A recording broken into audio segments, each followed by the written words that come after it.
Hello friends, myself Nivedita Mishra and you all are welcome to my YouTube channel Study with Nivedita। आज हम class 10 chemistry के first chapter chemical reaction and equations का next topic पढ़ेंगे जो कि है balancing of a chemical equation.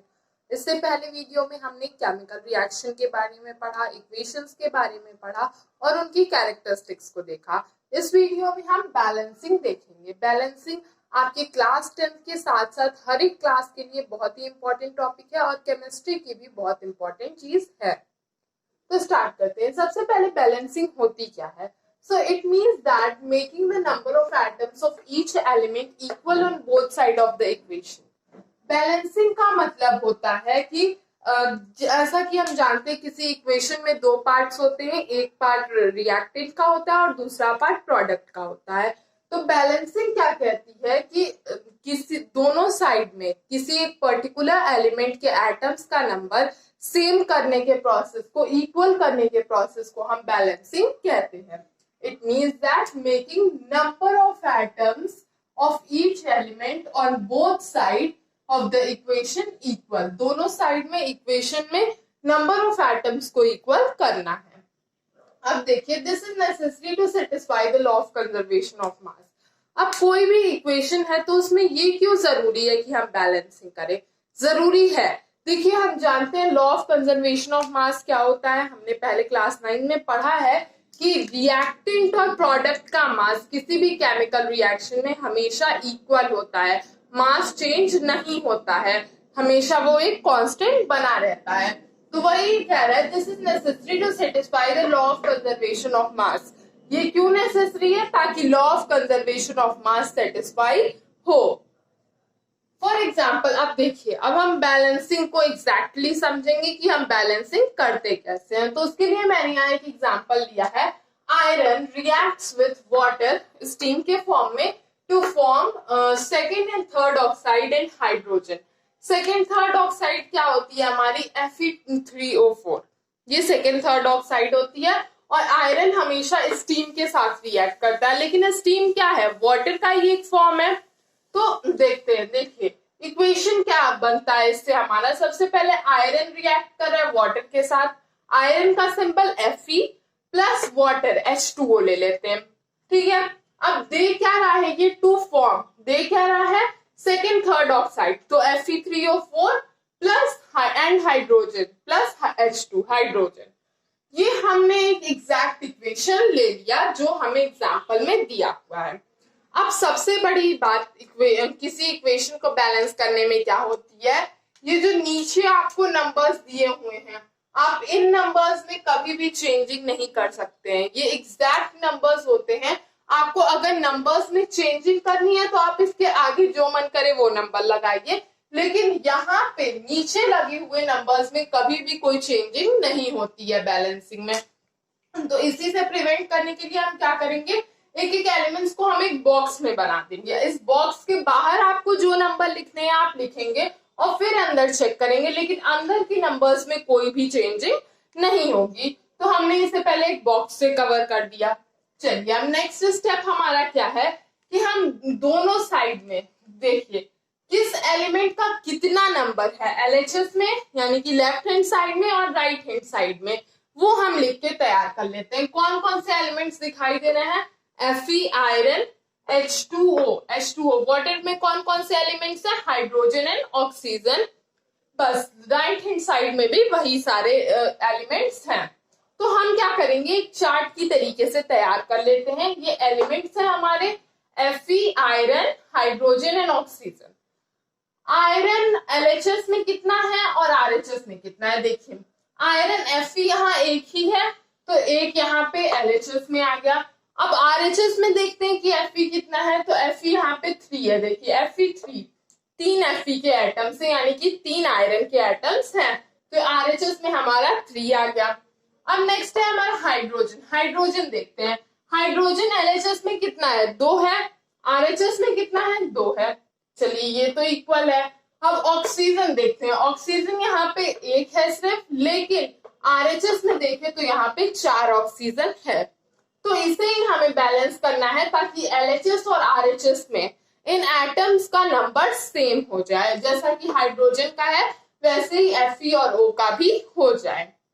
तो देखिए थर्ड स्टेप में हम क्या करेंगे, अब चेक करते हैं एटम्स Fe के कितने हैं। देखिए LHS में देखिए LHS में Fe के एटम 1 था पहले, ठीक है, और RHS में 3 था। इसको भी हम 3 कर दें तो हो जाएगा, तो 1 into 3 हम कर देते हैं। फिर एटम ऑफ O, ऑक्सीजन का कितना एटम था, LHS में 1 था, RHS में 4 था। इस 1 में अगर हम 4 का इंटू कर दें तो 1 into 4 ये भी 4 हो जाएगा और ये भी 4 इक्वल हो जाएगा। LHS में पहले 2 था हाइड्रोजन और फिर RHS में भी 2 था। ये सब पहले की चीजें हैं, इनिशियली इतनी चीजें थी। अब फाइनली इनटू करने के बाद हम देखते हैं कि क्या चेंजेस हुए। तो LHS में क्या हमारा हो गया, 1 into 3 हमने किया, 3 Fe हो गया, फिर 3 RHS में भी 3 ही था। फिर O का देखते हैं, O यहाँ पे हमने 1 into 4 किया, LHS में भी 4 हो गया, RHS में भी 4 हो गया। लेकिन अब देखिए जैसा कि हमने पहले कहा था कि आप बॉक्स के बाहर ही नंबर्स को लगा सकते हैं, और बॉक्स के बाहर लगाने यानी कि उस पूरे कंपाउंड में, उस पूरे ये फॉर्मूला में इस नंबर का इंटू हो रहा है, तो चेंजेस ऑफ कोर्स होंगे। देखिए Fe में इंटू 3 होगा तो 3 मॉलिक्यूल Fe के तो हो गए, लेकिन 4 इंटू H2O हो रहा है, तो ऑक्सीजन तो 4 हो रहा है, लेकिन साथ में H2 में भी 4 का इंटू हुआ है, यानी कि हाइड्रोजन हमारा 8 हो जाएगा LHS में। इसी वजह से LHS में फाइनल जब हम रिजल्ट लाएंगे तो हाइड्रोजन 8 हो जाएगा, लेकिन RHS में हमारा हाइड्रोजन तो 2 ही है, तो हमें यहाँ पे भी कुछ चेंजेस करने पड़ेंगे। हम क्या करेंगे, देखिए 2 है हमारे पास हाइड्रोजन, इंटू 4 कर दें तो ये भी 8 हो जाएगा, तो हम H2 के आगे भी एक 4 लगा देंगे। इससे क्या होगा, देखिए अब अगर हम चेक करें तो देखिए LHS में Fe3, RHS में भी 3, फिर LHS में ऑक्सीजन 4 into O 4, और यहाँ पे भी ऑक्सीजन 4, ये बैलेंस हो गया। अब हाइड्रोजन पे आते हैं तो हाइड्रोजन LHS में 8 हो गया, 4 into H2, 2 4 जा 8, H हमारा 8 हो गया LHS में, और जब हमने RHS में भी यहाँ पे 4 ऐड कर दिया तो क्या हुआ, 2 into 4 यहाँ पे भी हमारा 8 हो गया।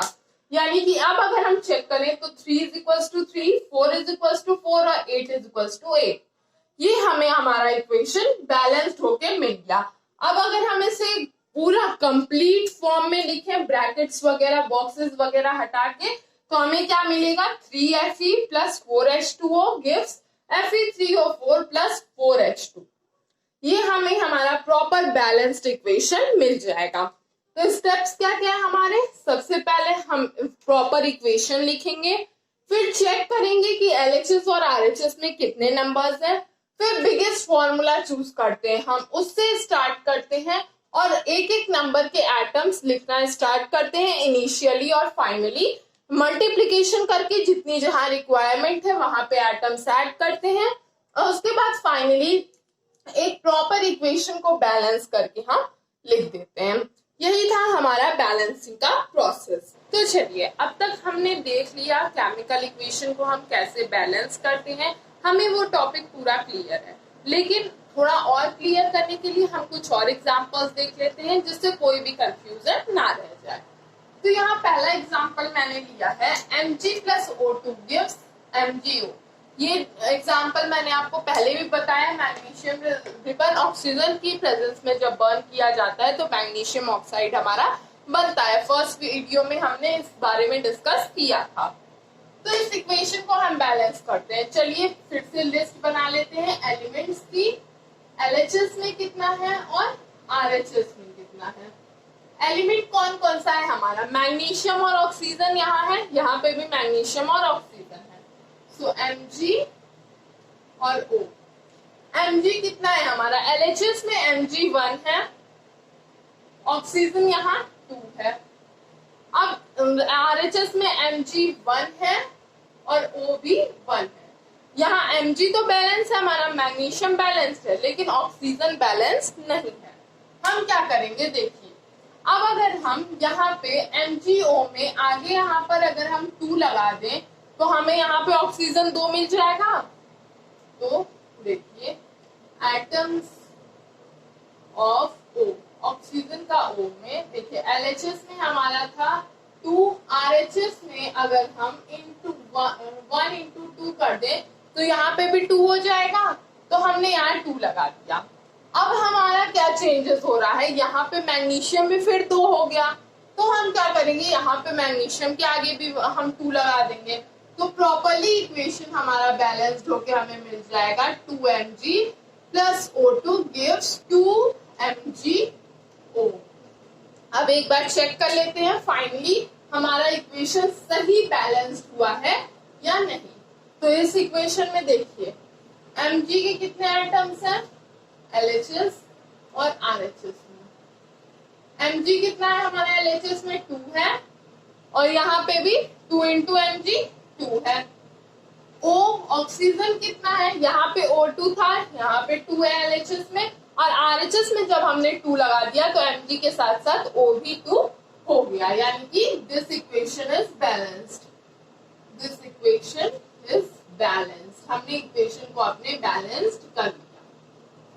समझ में आया आपको एग्जांपल? हमने पहले एटम्स को चेक किया कितने नंबर ऑफ एटम्स है, उसके बाद उसमें नंबर्स का मल्टीप्लाई करके हमने इक्वेशन को बैलेंस किया, और लास्टली एक बार फिर से हम चेक कर लेते हैं कि हाँ हमारा इक्वेशन दोनों साइड में RHS और LHS दोनों साइड में बैलेंस है या नहीं है। अब आइए नेक्स्ट एग्जांपल है हमारा H2 plus O2 gives H2O। Hydrogen और ऑक्सीजन रिएक्ट कर रहे हैं क्या फॉर्म करने के लिए, H2O वाटर। चेक कर लेते हैं कहाँ क्या एलिमेंट्स है, एलिमेंट्स LHS RHS। कौन कौन से एलिमेंट है, हाइड्रोजन और ऑक्सीजन है, सो HO। LHS में कितना H है, 2 है, H2 है, और ऑक्सीजन कितना है, O2 है, ये भी 2 है। RHS में कितना है, H2 तो 2 है हमारा, लेकिन O एक ही है। अब हमें इसे बैलेंस करना है, हाइड्रोजन हमारा बैलेंस है, हमें बस ऑक्सीजन को बैलेंस करना है। तो अगर हम यहाँ 1 इंटू 2 कर दें तो ये हमारा बैलेंस हो जाएगा। चलिए हमने 2 आगे लगा दिया, लेकिन इतना करने से हमारे साथ क्या हुआ, अब यहाँ पे नंबर्स चेंज हो गए हैं। हमने यहाँ पे तो 2 कर दिया, यहाँ पे भी 2 कर दिया, लेकिन जो यहाँ LHS में हमारा 2 था हाइड्रोजन का, वो यहाँ RHS में 4 हो गया, 2 इंटू 2 4 हो गया। तो अब हम क्या करेंगे, हम LHS के H में इंटू कर दे 2, तो हमें ये 4 मिल जाएगा, 4 बैलेंस हो गया, हम यहाँ 2 लगा देते हैं। अब देखिए क्या इक्वेशन बैलेंस लग रहा है, इसे हम रीराइट कर ले, 2H2 plus O2 gives 2H2O। एक बार चेक कर लेते हैं हम इन नंबर्स को, ये सही बैलेंस हुए हैं या नहीं। देखिए अब हाइड्रोजन कितना है LHS में, 2 इंटू 2 4 हाइड्रोजन हो गया हमारा। ऑक्सीजन हमारा LHS में 2 है, RHS में देखें तो 2 इंटू 2 हाइड्रोजन भी हमारा 4 हो गया, और ऑक्सीजन 2 इंटू 1 2 हो गया। ये हमारा प्रॉपर दोनों साइड में नंबर्स इक्वल हैं, यानी कि दिस इक्वेशन इज बैलेंस्ड।